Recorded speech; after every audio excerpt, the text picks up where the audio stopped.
नमस्ते सभी को। आज मैं आपको कुछ प्रश्नों के उत्तर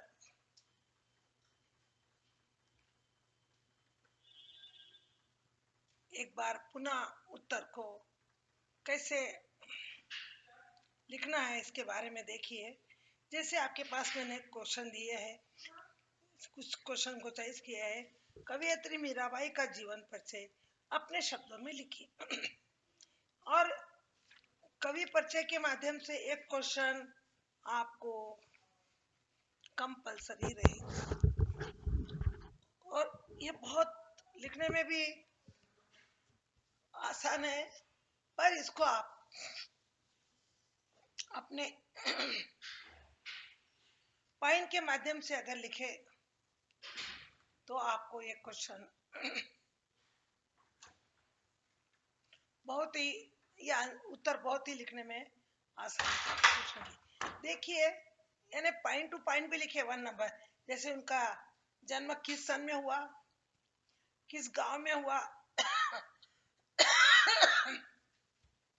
और वो किसकी उपासक थी, उनकी रचना का नाम, उन्होंने अपनी रचना में किसका वर्णन किया, उनकी भाषा कैसी थी।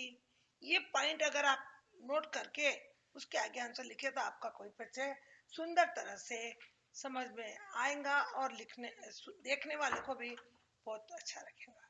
इसीलिए देखिए, और कवियत्री मीराबाई का जन्म 1498 यानी 1498 ईस्वी में।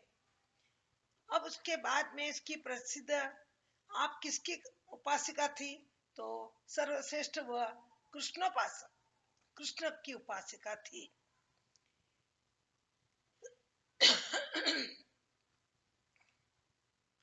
इसके इन्होंने संसार को क्या माना था, भंगुर था, क्षण भंगुर है संसार का जीवन। असल में इन्होंने अपना सारा जीवन कहाँ बिताया सारा जीवन, वहां पर जहाँ पर भक्त मंडली बैठती थी और प्रभु के भजन गाती थी। मीरा को सर्वश्रेष्ठ कवियत्री में, अनेक सब कवियत्री में ऐसी कई कवियत्री है, प्राचीन कवियत्री भी है और आधुनिक कवियत्री भी है, लेकिन उन सब में मीराबाई एक श्रेष्ठ कवियत्री मानी जाती है, क्योंकि उन्होंने अपने कविता में कृष्ण का वर्णन बड़ी सुंदर ढंग से किया है और अपनी भक्ति को दर्शाया है। मीरा के पद में राजस्थानी भाषा, ब्रज भाषा, गुजराती, खड़ी बोली आदि शब्दों का समावेश है, क्योंकि कुछ तो भाषा ऐसी है कि राजस्थानी भाषा भी है, कुछ खड़ी बोली भी है, कुछ गुजराती भी है और कुछ ब्रज भाषा भी है। यानी ज्यादा समझने के लिए कठिन नहीं है।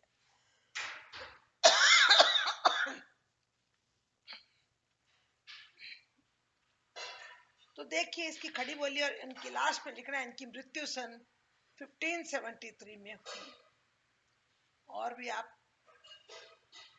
आपको कोई एक दो लाइन आपको ये भी करना है तो आप इस अपनी ओर से जो मैं आपको बता रही हूँ उसकी तरह से आप कहते हैं कि बचपन से ही मीराबाई को कृष्ण से लगाव हो चुका था। कोई घटना के बावजूद ये बात उसकी माँ ने कहा, यही तेरा पति, उसी समय से उसको वह भगवान समझने लगी थी और उनकी भक्ति करती थी।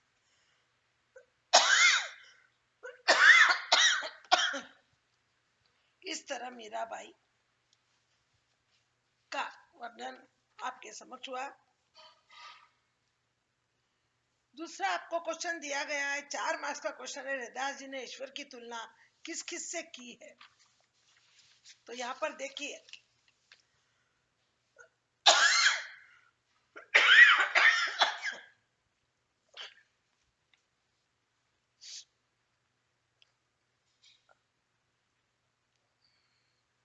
कवि रैदास जी ने ईश्वर की तुलना चंदन से, घन बन दीपक से, मोर से की है कि अगर आप चंदन बने तो मैं पानी बनूं।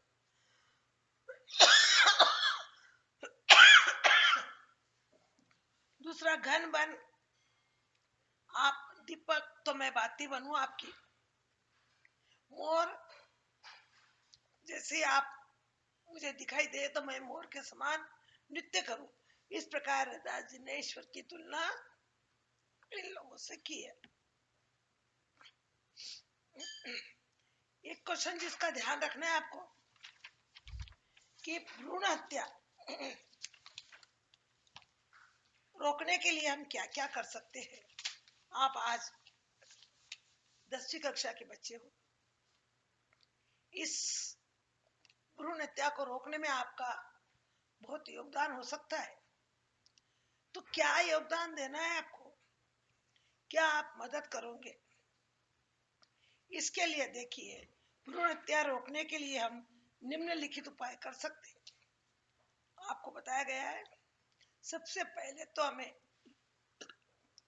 समाज को शिक्षित बनाना होगा, क्योंकि अशिक्षित लोग ये सोचते हैं कि लड़के का जन्म हमारे लिए भार स्वरूप है।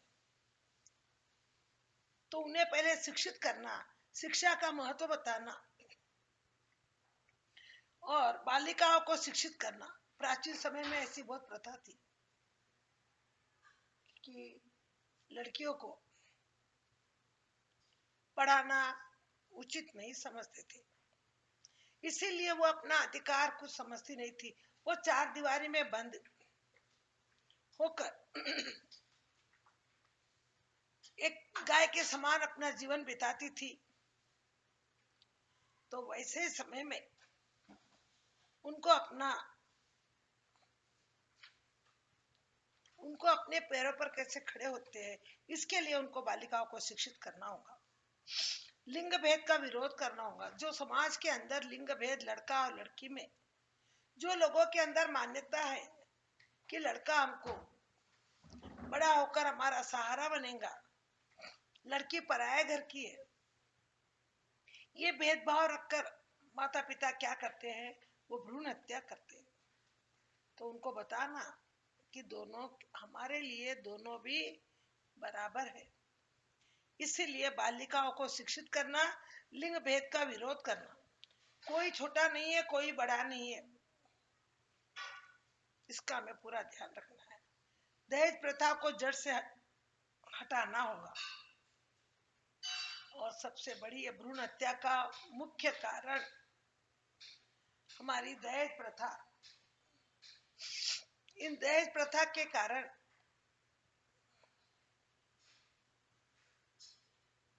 हम लोग या तो हम मार देते हैं या वह स्वयं मर जाती है, क्योंकि उसको लगता है कि मैं लोगों के ऊपर भार स्वरूप हूं। अपने इस भार स्वरूप को कम करने के लिए वह इस भ्रूण हत्या से बच सकते हैं। और इसके लिए दहेज प्रथा को जड़ से हमें हटाना चाहिए कि जो व्यक्ति दहेज की मांग करता है या तो उसे सजा देनी चाहिए या फिर उन लोगों को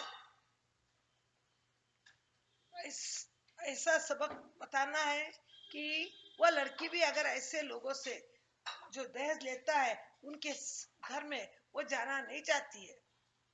इस बातों के माध्यम से हमें इस दहेज प्रथा को हटाना है। इन सभी कारणों से ही हम भ्रूण हत्या रोकने में कामयाबी प्राप्त कर सकते हैं। मेन यही कारण है।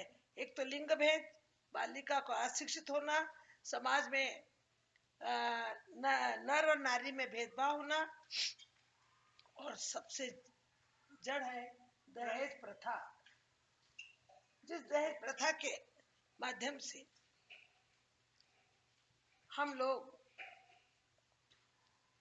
बच्ची को आने से पहले ही मार देते हैं, क्योंकि इस बच्ची को दहेज का समस्या खड़ी हो जाएंगी, इसलिए वो पहले ही क्या कर देते हैं, उसकी भ्रूण हत्या कर देते हैं। अब देखिए और एक एक क्वेश्चन आपके सामने बताया गया है।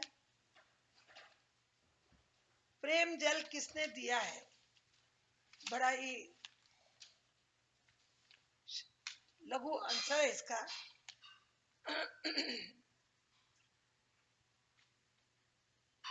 यहाँ पर हमको ये पंक्तियां प्रेम जल किसने दिया है, वो हमारे पास मेहनत करने वाले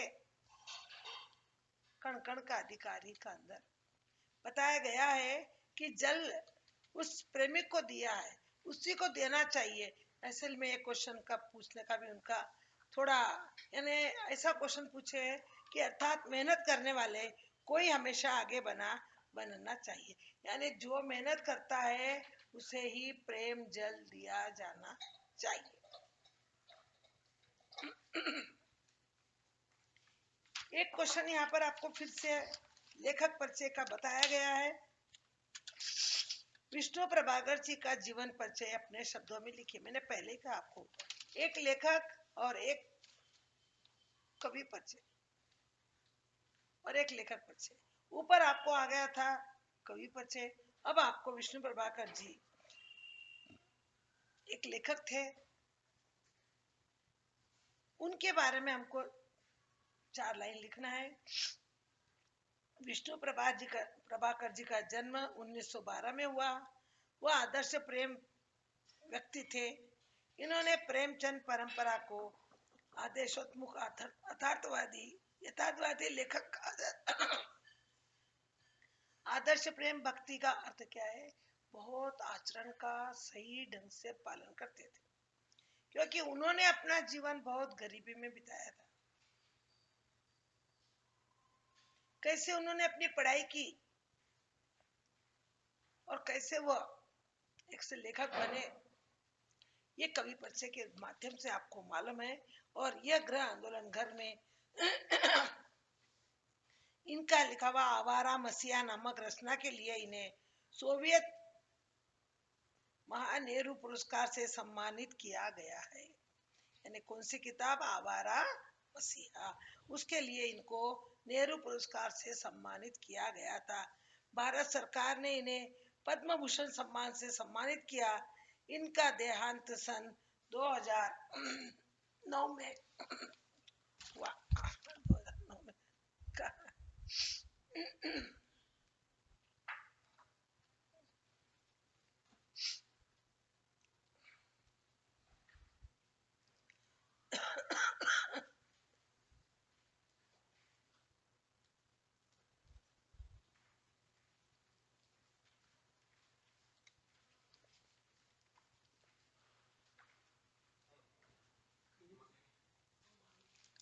देखिए इन्होंने इतना शाट दिया, लेकिन हमारी किताब के अनुसार अगर हम इसका कभी परिचय जानेंगे तो हमारे लिए बहुत सही होगा।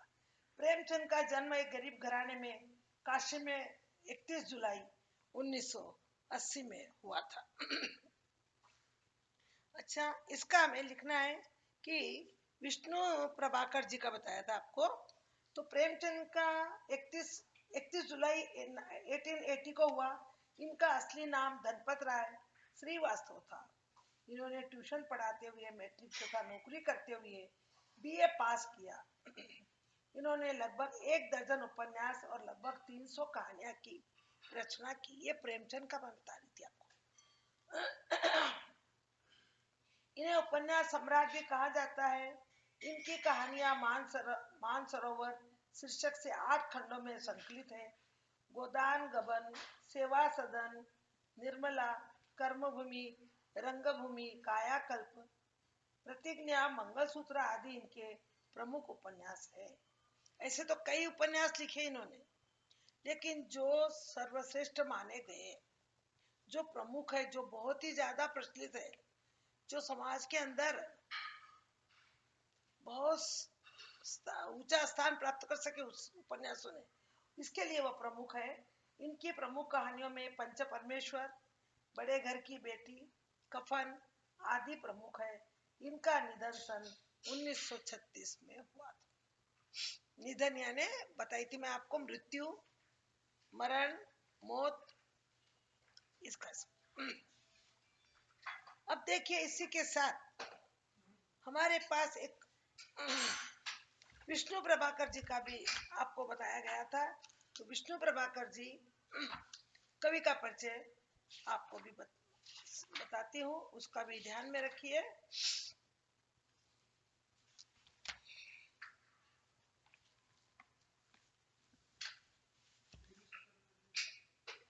विष्णु प्रभाकर का जन्म सन 1912 में हुआ। वे आदर्श प्रिय व्यक्ति थे। इन्हें प्रेमचंद परंपरा का आदर्शोन्मुख यथार्थवादी लेखक कहा जाता है। यानी ये भी उस प्रेमचंद के समान ही एक आदर्श यथार्थवादी, यथार्थवादी यानी बिल्कुल सच्चे, सही आदर्शों पर चलने वाले। कभी उन्होंने अपने आदर्शों को, अपने उसूलों को नहीं तोड़ा, अपने नियमों को नहीं तोड़ा। इसे ये भी उनके ऐसे थे। और इनकी लिखी हुई किताब आवारा मसीहा नामक रचना के लिए इन्हें सोवियत लैंड नेहरू पुरस्कार से सम्मानित किया गया। भारत सरकार ने इन्हें पद्म भूषण से सम्मानित किया था। इनका ध्यान सन 2009 में हुआ। ये इनका परिचय। अब ऐसे ही यानी पहले वाले बिट्स के अंदर आपको 8 क्वेश्चन दिए जाएंगे और 8 क्वेश्चन में आपको सिर्फ 4 लिखना है। ये तो आपका गुड लक कि आपको आधा को आधा चॉइस है। इतने सारे क्वेश्चन में से 8 क्वेश्चन इसमें आ गए तो सोचो आपको इसमें से कोई ना कोई 4 तो आपको आते ही, और लिखना आपको सिर्फ 4 है। यहाँ पर एक क्वेश्चन बताया गया है आपको।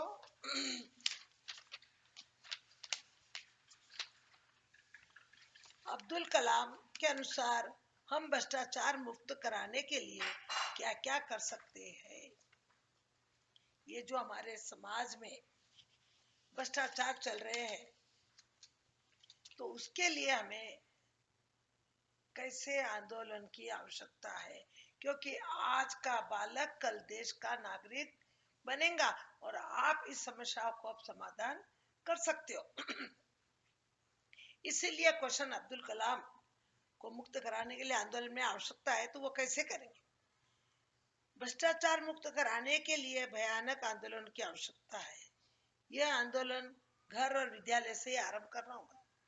इसको हम और कहीं से नहीं कर सकते, या तो स्कूल से या फिर घर से। तभी हमारा ये भ्रष्टाचार का, अत्याचार का, ये ऐसे लोग जो कोई भी कारण लेकर समाज के अंदर विवाद फैला रहे हैं, उसको रोकने के लिए हमको सिर्फ 2 ही जगह है, या तो पाठशाला या फिर घर। भ्रष्टाचार मुक्त कराने में माता पिता और प्राथमिक विद्यालय के शिक्षक में तीनों मिलकर ईमानदारी और सच्चाई का पाठ पढ़ाए तो भ्रष्टाचार पर रोक लगाया जा सकता है। कहा जाता है कि बच्चों की आधी मात्रा, आधा ज्ञान कहाँ रहता है, अध्यापक के द्वारा। अगर उसको एक तो माता पिता रहते हैं, उसके अलावा उनके अध्यापक भी अगर उनको पाठ ईमानदारी से पढ़ाए तो उन बच्चों में भ्रष्टाचार की भावना कभी उत्पन्न नहीं होगी। घर घर में इस तरह के आंदोलन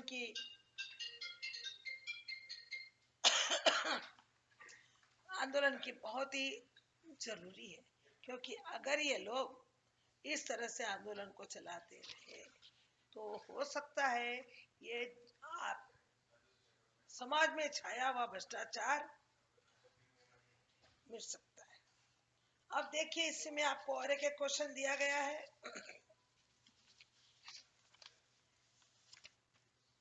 टेसी थॉमस अपना आदर्श किसे मानती और क्यों।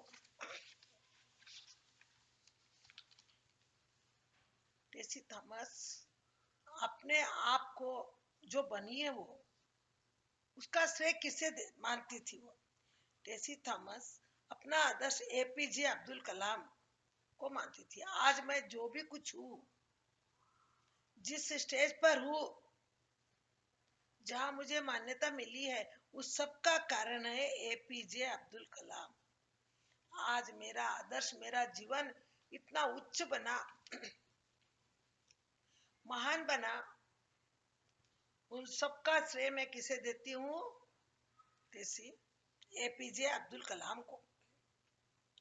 क्योंकि कलाम जी के नेतृत्व ही DRDO में काम कर चुकी थी। नेतृत्व यानी उनके साथ में रहकर ही, उनकी ही बातों को मानकर, उनके ही पद चिन्हों पर चलकर उसने काम किया था। कलाम जी ने टेसी जी को अग्नि पंख दिए, इसीलिए टेसी जी अपना आदर्श कलाम जी को मानती है। आज जो टेसी जी जिस स्थान पर है, जिस पंख यानी ऊंचाई पर है, उस सब का सार, वो सब श्रेय किसे देना चाहती है? अब्दुल कलाम को। क्योंकि आज वो अगर नहीं होते मुझे, तो शायद मैं यहाँ तक नहीं पहुंच सकती। इसीलिए आपके प्रश्न का उत्तर में कि अपना आदर्श किसे मानती है इस समय, तो जेपी अब्दुल कलाम। तो क्यों? क्योंकि उन्होंने ही उसको उड़ने के पंख, यानी कहने का तात्पर्य वो उड़ी नहीं, बल्कि इतनी ऊंचाई पर जो चढ़ी है, उसके पीछे हाथ किसका था? अब्दुल कलाम का। तो आज मैं इतनी ऊंचाई पर हूँ, उसका श्रेय मुझे किसे देना है? अब्दुल कलाम जी। ये भी क्वेश्चन है, जल क्षेत्रों के रखरखाव के बारे में आप क्या सुझाव देना चाहेंगे? हमको जल क्षेत्रों को, पानी जहाँ है उसको कैसे रखना है, कैसे संभालना है? आज देखिए कहाँ कहाँ पर पानी के बिना कितना दुष्काल पड़ा हुआ है, और हम लोग पानी का कोई हम दुरुपयोग कर रहे हैं। नल बहता जा रहा है, पानी बकेट से ऊपर भर के जा रहा है। एक बकेट की जगह हम लोग 4 बकेट गिरा देते हैं। तो हमें ये करना है कि कैसे उसको हम लोग रख रखाव, उसको कैसे रख सकते हैं, उसकी कैसी हिफाजत कर सकते हैं पानी को। क्योंकि पानी की एक बूंद हमारे जीवन की कीमत है। एक बार में हमको भोजन नहीं मिला चलेगा, लेकिन पानी के अभाव में हम अपने प्राण त्याग सकते हैं। इसीलिए पानी हमारे जीवन के लिए कितना महत्व है, तो उसको कैसे संभाल कर रखना है, इसके बारे में आपको यहाँ पर जानकारी दी गई है।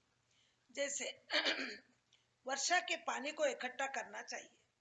आज तो हम लोग घर का ही पानी इकट्ठा नहीं करते, नल बहते जाता है। लेकिन एक समय में ऐसा था कि जब बारिश भी आती तो लोग अपने घर के बर्तन पूरे उस बारिश के पानी में फैला के रख देते थे, और उस पानी से उसका उपयोग अपना घर का काम करते थे। तो वर्षा का पानी को इकट्ठा करना चाहिए। नदी तथा नालों पर पुल बनवाकर वर्षा के पानी को बर्बाद होने से रोकना चाहिए। पुल बना दिए तो नदी का पानी नदी में ही रहेगा। ये तो क्या है, वो ऊपर रोड से बहकर चला जाएगा। तो इस तरह से हमें पानी को रोक कर, जैसे आप लोग देखते हो आज हम पानी को किसके द्वारा रोकते हैं? बांध के द्वारा। उस बांध को बनाने पर उस पानी को वहां पर रोक के रखा जाता है, नहीं तो वो पानी ऐसे ही रोड से बहकर चला जाएगा। वाटर हार्वेस्टिंग के द्वारा पानी को संरक्षण करना चाहिए। पानी को जैसे टैंक, बड़े बड़े टैंक को भर के रखना चाहिए, स्टोर करना चाहिए। तो इसके लिए पानी का संरक्षण। कपड़े तथा बर्तन धोते समय भी बचे हुए पानी के में पेड़ पौधों को डाल देना चाहिए। हम क्या करते हैं, पूरा पानी उस मोरी में जाता है। बर्तन और कपड़े धोने के बाद जो पानी बच जाता है, हमारा पानी बचने का सवाल ही नहीं, क्योंकि हम कहाँ धोते हैं? नल के नीचे। सीधा पानी बहकर कहाँ जाता है? मोरी में चला जाता है, और मोरी में गया हुआ पानी हमारे किसी उपयोग का नहीं होता। नहीं तो अगर आप उस पानी को थोड़ा थोड़ा लेकर बर्तन में रखकर धोए, तो वो बर्तन धोए हुए पानी को आप अपने घर के बाग बगीचे में अपने पेड़ पौधों को उस पौधों को सींच सकते हो। उसको उसको पानी दे सकते हो, वो पानी से भी पेड़ पौधे पनपते हैं। इसीलिए इस पानी को संरक्षण ऐसा करना चाहिए। और भी बहुत चीज है पानी का संरक्षण के लिए। एक समय में कच्ची मिट्टी होती थी तो पानी क्या होता था, आज हमारे पास ये पक्की रोड हो गई, इसीलिए पानी कहीं जमा होता नहीं। जब कभी आप किसी नदी के पास जाइए, नदी तो वहां बह रही है, लेकिन नदी से इतने दूर पर भी अगर आप उस मिट्टी को थोड़ा थोड़ा हटाओगे और कुछ देर में उसमें एक गड्ढा बना लोगे तो उसमें आपको पानी दिखाई देगा। आपके पास ऐसा जगह है, आपकी तो सीमेंट की बनी हुई, आपके तो टाइल्स लगे हुए है, पता है जहाँ पानी अंदर जा ही नहीं सकता है। तो इसीलिए कहते हैं कि हमारे देश में पानी की क्या हो रही है, कमी हो रही है। तो इस तरह से हमें पानी का कैसे बचाना चाहिए, एक एक बूंद हमारे जीवन के लिए कितनी कीमती है, इस उस कीमती चीज को समझकर हमें पानी की कदर करना चाहिए। अब कुछ भाषा ज्ञान की बातों के संबंधित आपको कुछ क्वेश्चन करती हूँ। वहां तो आपको एक क्वेश्चन और 4 आंसर आएंगे, पर फिर भी उस आंसरों में सही आंसर ढूंढना में आप गलती कर देते हो, क्योंकि हमारी यह लापरवाही। अगर हम सही ढंग से पाठ पढ़ाते समय ध्यान रखें तो ये गलती, हालांकि आंसर हमारे सामने है लेकिन हम गलत आंसर को टिक कर देते हैं।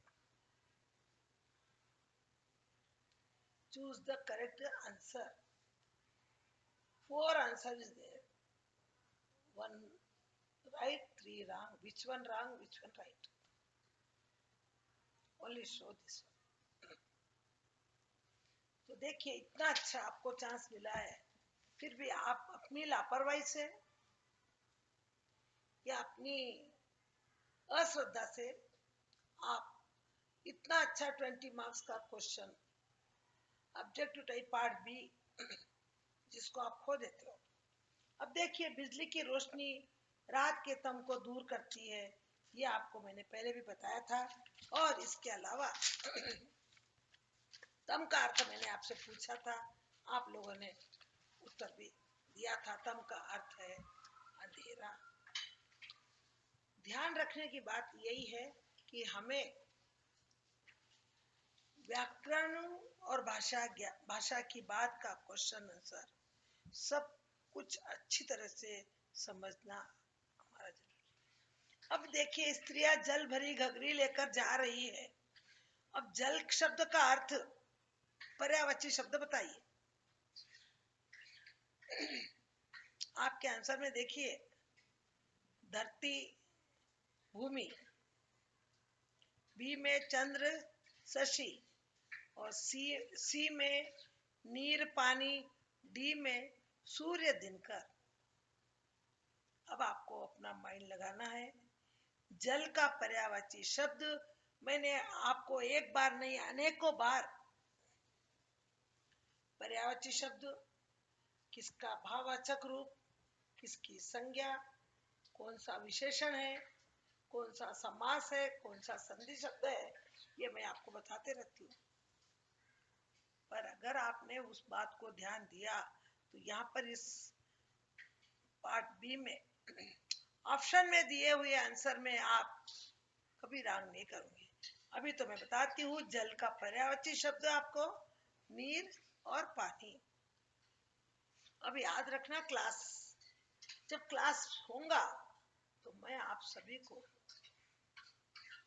नो ऑप्शन ओनली क्वेश्चन और उसको आपको लिखना है। तो आपको ये ध्यान में रखना है, वो भी आपके वजह से कि जल का पर्यायवाची शब्द क्या है, वो है नीर और पानी। आपके आते ही वातावरण शांत हो गया। शांत के नीचे अंडरलाइन है और शांत शब्द का विलोम शब्द बताइए। वो तो फिर भी बहुत आसान है। यहाँ पर आपको ऑप्शन दिया है विश्राम, अशांत, प्रशांत, आश्रम। आपका आंसर होगा बी अशांत। शांत का अपोजिट अशांत। शोभा एक सुप्रसिद्ध पत्रकार है। सुप्रसिद्ध के नीचे आपको अंडरलाइन किया गया है क्वेश्चन पेपर में। तो बताइए ये सुप्रसिद्ध में उपसर्ग, सॉरी इस सुप्रसिद्ध में उपसर्ग क्या है, कौन सा शब्द है? ध है, स्तूप है, प्र है या सु है? तो आपका आंसर होगा, क्योंकि आपको इसका डेफिनेशन एक बार नहीं 1000 बार पता है कि जो शब्द सामने जुड़ता है, शब्द के सामने जुड़ जाता है प्रसिद्ध सु, सु प्लस प्रसिद्ध, तो सु सामने जुड़ा, इसीलिए क्या बन गया? उपसर्ग बन गया। अब यहाँ पर आपको शुद्ध वर्तनी वाला शब्द, इसमें देखिए 3 तो रॉन्ग स्पेलिंग से लिखा हुआ था और एक सही रहता है। अब वो आपको पहचानना है। शुद्ध वर्तनी वाला वर्तमान, वारतमान, वर्तमान, वर्तमान। अब आपका आंसर होगा इसमें ए। आंसर आपका आया इसमें ए। यात्रा के बीच, बस इसको आपको यही समझना है कि किस मेथड से आपको क्वेश्चन रहेंगे। पर सच बात तो ये है कि मैं उसे क्या समझूं जो 20 मार्क्स का ऑब्जेक्टिव में मार्क्स नहीं लिया, उसे क्या समझूं? मेरी गलती समझूं या आपकी गलती समझूं? क्योंकि आपके सामने आंसर वहीं पर है, लेकिन आपने इतना पढ़ा लिखा, इतना सुना, लेकिन आपने उस आंसर को पहचान नहीं सके। फिर इससे बड़ी और क्या आपकी नादानी होगी? ये सब क्यों होगा? जब आप पाठ को पढ़ाते समय, व्याकरण को बताते समय आप ध्यान नहीं देते हो। एक बार अगर आप ध्यान में दे दो तो कभी आपके ऑब्जेक्टिव टाइप मार्क्स में पार्ट बी में, मुझे ऐसा एहसास है कि आप कभी गलत नहीं होंगे। लेकिन अफसोस ये है कि सामने सब कुछ है हमारे हाथों में, लेकिन हम लेकर उसको खा नहीं सक रहे। ये हमारी बदनसीबी। तो देखिए यहाँ पर आपको दिया गया है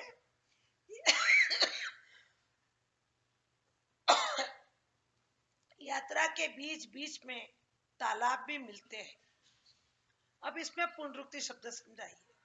बच्चों ध्यान रखो, अगर आपको ये इसका बारे में मालूम नहीं है कि पुनरुक्ति बोल तो क्या, तत्सम बोल तो क्या, तद्भव बोल तो क्या, तो अभी भी टाइम है, अभी भी आपके बुक में नोट करो।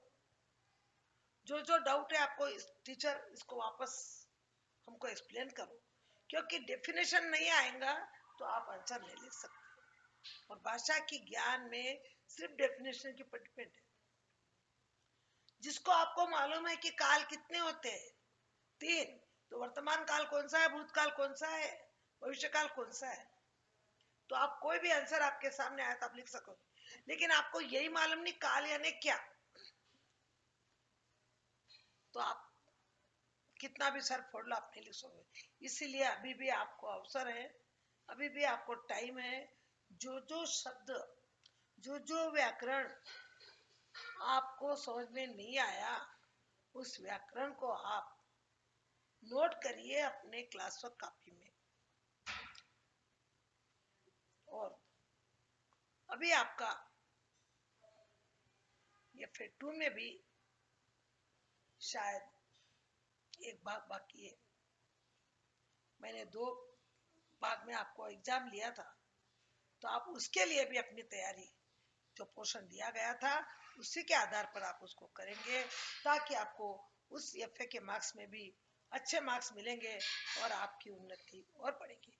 इसी तरह से आपको बार बार चेतावनी कर रही हूँ कि जो शब्द समझ में नहीं आ रहा है उसको आप अपने बुक में टीचर से हमको पूछना है, नोट करिए और बेधड़क पूछिए। यात्रा के बीच, हाँ तो बीच बीच में तालाब मिलते हैं, इसमें पुनरुक्ति शब्द है बीच बीच, बताई थी मैंने आपको। और उसके बाद में अपना क्लास के अंदर इसके ऊपर और चर्चा करेंगे। बेमेल शब्द, बेमेल शब्द का अर्थ क्या है कि उन शब्दों से उसका कोई जुड़ाव नहीं है। जैसे आपको यहाँ पर बताया कहानी, कविता, पाठशाला और एकांकी। अब इसमें आपका बेमेल शब्द कौन सा है? कहानी, कविता, पाठशाला तो एक ही शब्द है, पाठशाला अलग है, इसीलिए आंसर आपका क्या होगा? पाठशाला। ये इसमें से जुड़ता है। पूरब से आती ठंडी हवाएं शीतलता पहुंचाती है। रेखा की शब्द का अर्थ क्या है? यानी अंडरलाइन किया हुआ शब्द है शीतलता। बादल, ठंडक, पवन, पानी। तो आपका आंसर क्या होगा? बोलिए आप ही कि शीतलता यानी ठंडक। हमको ठंडक मालूम होती है। प्रथम श्रेणी में उत्तीर्ण होने के लिए कुछ छात्र जी जान लगा देते हैं। वाक्य में प्रयुक्त मुहावरा कौन सा है? पहचानिए। कभी मुहावरा का अर्थ भी पूछते हैं और कभी मुहावरे को पहचानना बोलते हैं। अब यहाँ पर बताए आपको ऑप्शन में भरपूर प्रयत्न करना, असल में यहाँ पर ये दिए नहीं, जी जान लगा देना, ध्यान देना, हाँ भाव पहचानिए। सर के भाव यानी अर्थ, भरपूर प्रयत्न करना, ध्यान देना, समय देना या डरना। अब आपने, आपका आंसर क्या होगा? इसका अर्थ क्या होगा? जी जान लगा देना यानी भरपूर प्रयत्न करना।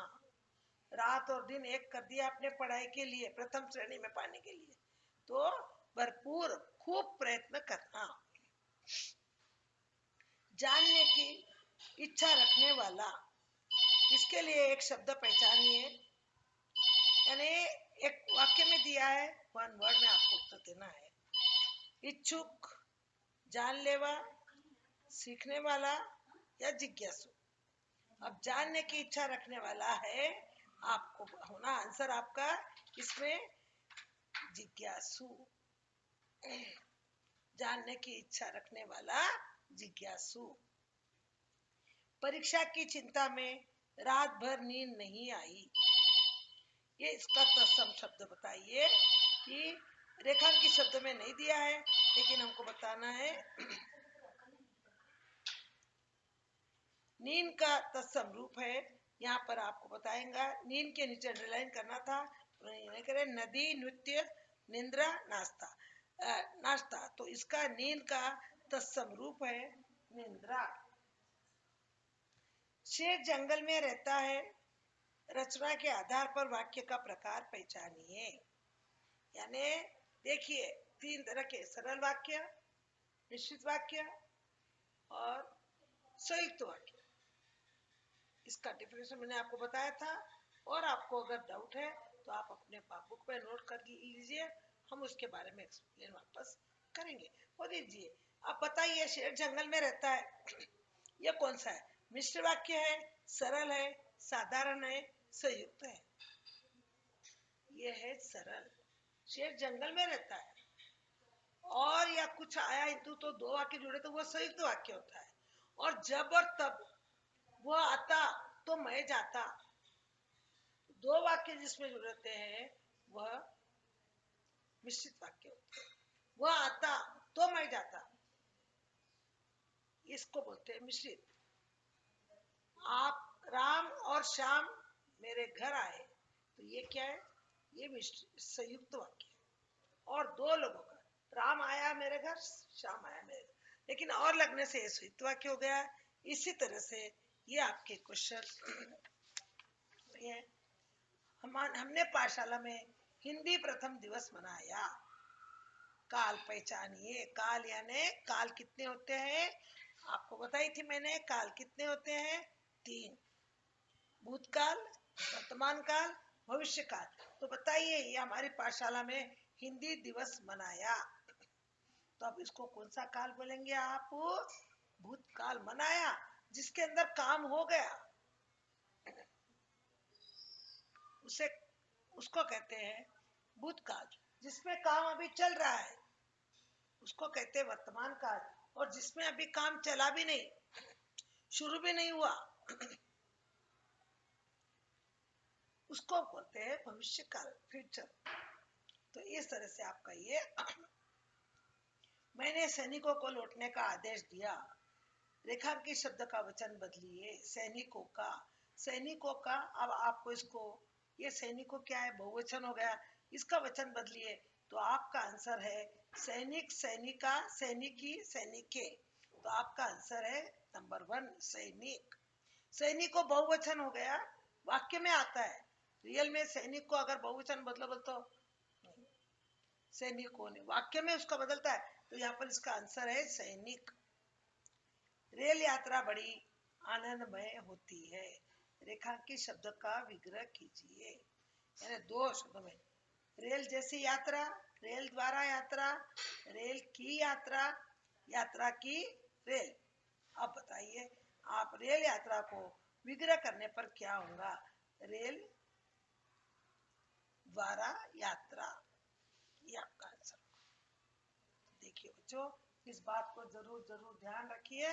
और अब मिलने पर आपके समक्ष जो भी आपकी समस्या है उसको नोट करिए, और आप उसको नोट करते हुए अपने कॉपी में उतारिए और मेरे से पूछिए। अगर आप नहीं पूछेंगे तो मैं आपको बताने से रही, मैं तो सिर्फ पढ़ाते चले जाऊंगी, मेरा काम पढ़ाना है। लेकिन शंका का समाधान अगर आपको करना है तो आप अपने प्रश्नों को नोट करिए, अपने शंका को नोट करिए और मेरे से पूछने का प्रयत्न करिए। धन्यवाद चिल्ड्रन। मिलने के ऊपर बात